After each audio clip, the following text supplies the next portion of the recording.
always started by telling New Yorkers the facts before my opinion. So let's start New York tough with the truth. The Attorney General did a report on complaints made against me by certain women for my conduct. The report said I sexually harassed 11 women. That was the headline people heard and saw and reacted to. The reaction was outrage. It should have been. However, it was also false. My lawyers, as you just heard from Rita Glavin, have reviewed the report over the past several days and have already raised serious issues and flaws that should concern all New Yorkers.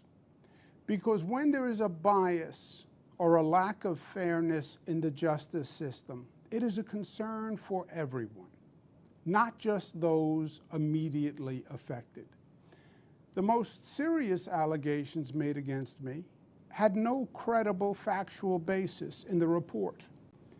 And there is a difference between alleged improper conduct and concluding sexual harassment.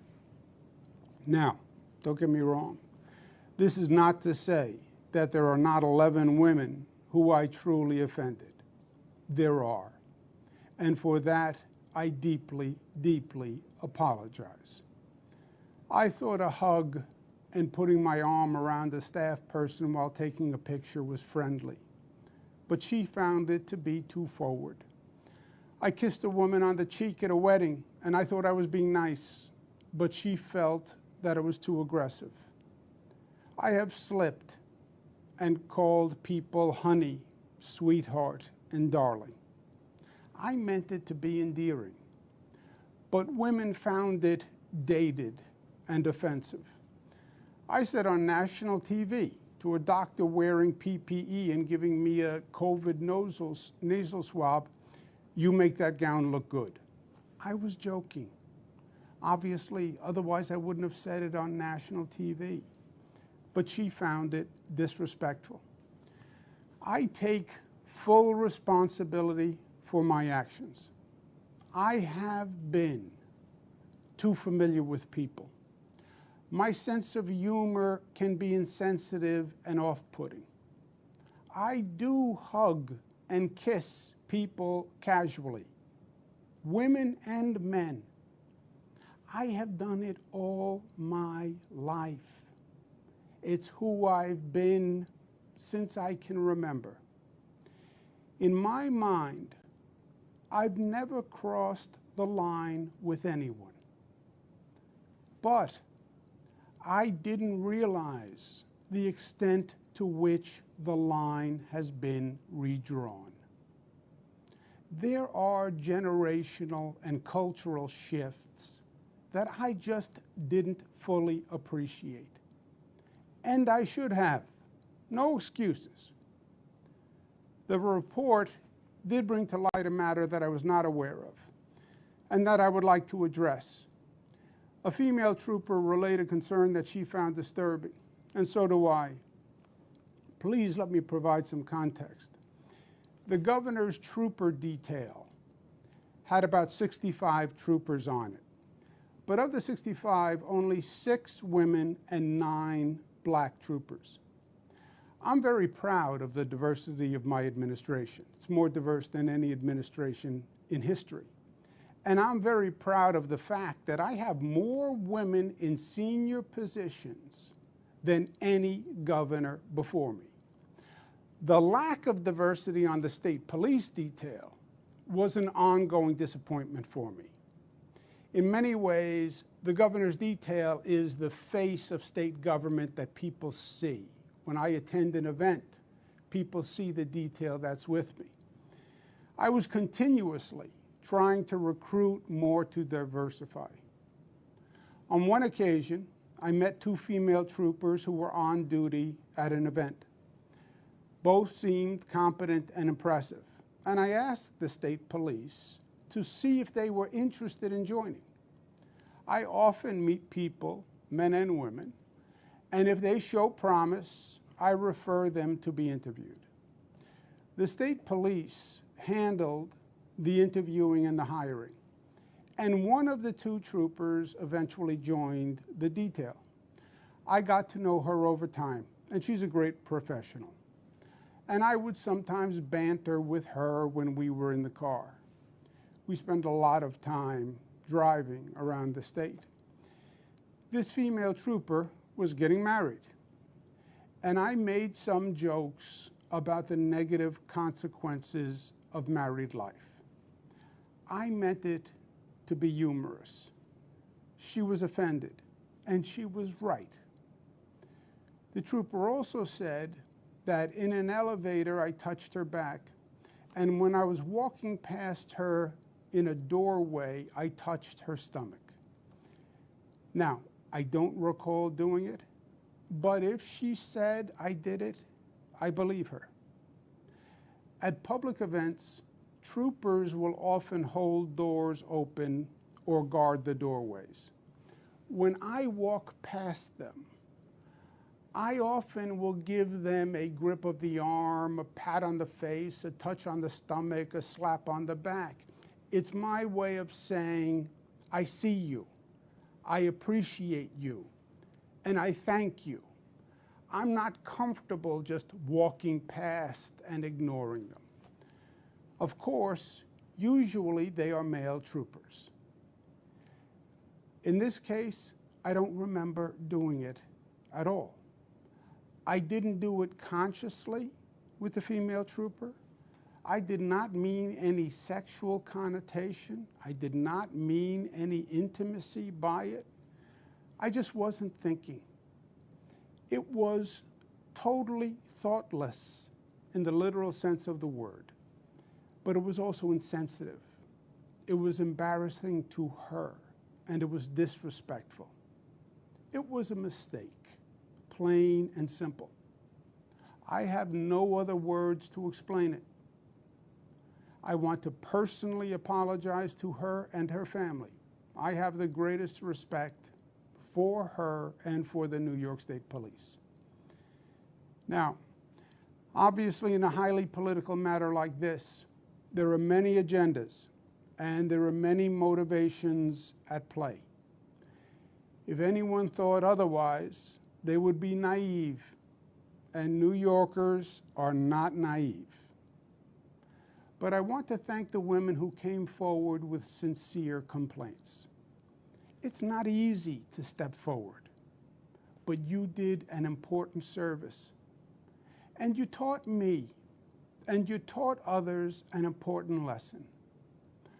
Personal boundaries must be expanded and must be protected.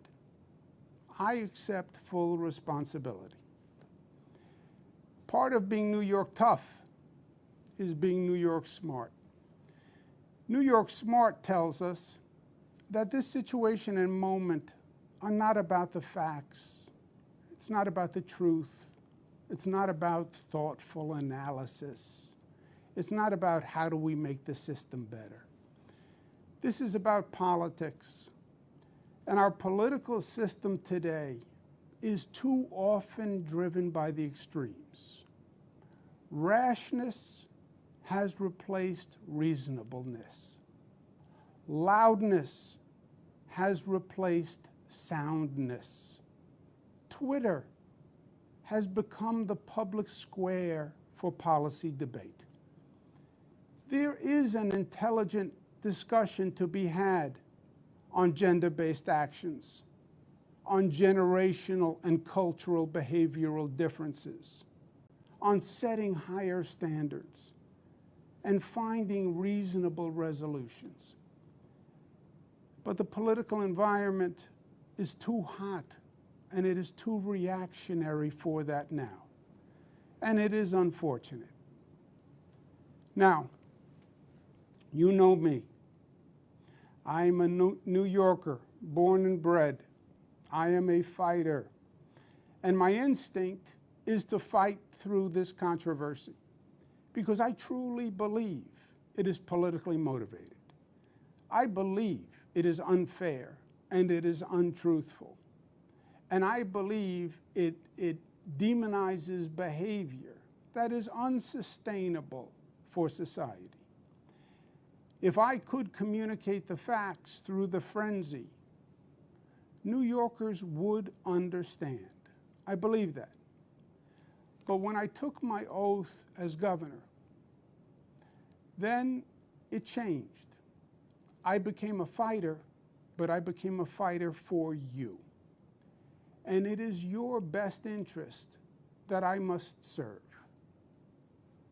This situation, by its current trajectory, will generate months of political and legal controversy. That is what is going to happen. That is how the political wind is blowing. It will consume government. It will cost taxpayers millions of dollars. It will brutalize people. The State Assembly yesterday outlined weeks of process that will then lead to months of litigation. Time and money that government should spend managing COVID, guarding against the Delta variant, reopening upstate, fighting gun violence, and saving New York City. All that time would be wasted. This is one of the most challenging times for government in a generation. Government really needs to function today. Government needs to perform. It is a matter of life and death, government operations. And wasting energy on distractions is the last thing that state government should be doing. And I cannot be the cause of that. New York tough means New York loving. And I love New York. And I love you. And everything I have ever done has been motivated by that love. And I would never want to be unhelpful in any way. And I think that given the circumstances, the best way I can help now is if I step aside and let government get back to governing. And therefore, that's what I'll do, because I work for you. And doing the right thing is doing the right thing for you. Because as we say, it's not about me, it's about we. Kathy Hochul, my lieutenant governor, is smart and competent. This transition must be seamless. We have a lot going on. I'm very worried about the Delta variant, and so should you be. But she can come up to speed quickly, and my resignation will be effective in 14 days. To my team, Melissa DeRosa, Robert Mejica, Beth Garvey, Stephanie Benton, Dana Caratanudo, Kelly Cummings, Rich Azzapardi, Howard Zucker, Rick Cotton, Jan Lieber, Jack Davies, and the hundreds of dedicated administration officials. I want to say this: thank you, and be proud. We made New York State the progressive capital of the nation. No other state government accomplished more to help people. And that is what it's all about. Just think about what we did. We passed marriage equality, creating a new civil right, legalized love for the LGBTQ community, and we generated a force for change that swept the nation. We passed the SAFE Act years ago, the smartest gun safety law in the United States of America, and it banned the madness of assault weapons. We've saved countless lives with that law. $15 minimum wage, the highest minimum wage in the nation, lifting millions of families' standard of living, putting more food on the table and clothes on their backs. And we led the nation in economic justice with that reform. We have managed every emergency Mother Nature could throw at us: fires, floods, hurricanes, superstorms, and pandemics. We balanced the state budget, and we got it done on time, more than any other administration, because government should work and perform. Free college tuition for struggling families. Nobody in this state will be denied their college dream because of their income. We have built new airports, rail, transit, roads all across this state faster and better than ever before, and more than any state in the nation. The most effective green economy program in the nation. We did more for Black and Latino families than any other administration. We did more for working families. We did more for our union brothers and sisters. We did more to battle racism and anti-Semitism. Today, so much of the politics is just noise, just static. And that's why people tune it out. What matters is actually improving people's lives. And that's what you did. You made this state a better state for the generations that follow. And that is undeniable, inarguable, and true, even in these ugly, crazy times. I thank Speaker Carl Heastie and Leader Andrea Stewart-Cousins for their leadership. And let me say this on a personal note. In many ways, I see the world through the eyes of my daughters, Cara, Mariah, and Michaela. They are 26 and 26, twins, and 23. And I have lived this experience with and through them. I have sat on the couch with them, hearing the ugly accusations for weeks. I have seen the look in their eyes and the expression on their faces, and it hurt. I want my three jewels to know this. My greatest goal is for them to have a better future than the generations of women before them. It is still in many ways a man's world. It always has been. We have sexism that is culturalized and institutionalized. My daughters have more talent and natural gifts than I ever had. I want to make sure that society allows them to fly as high as their wings will carry them. There should be no assumptions, no stereotypes, no limitations.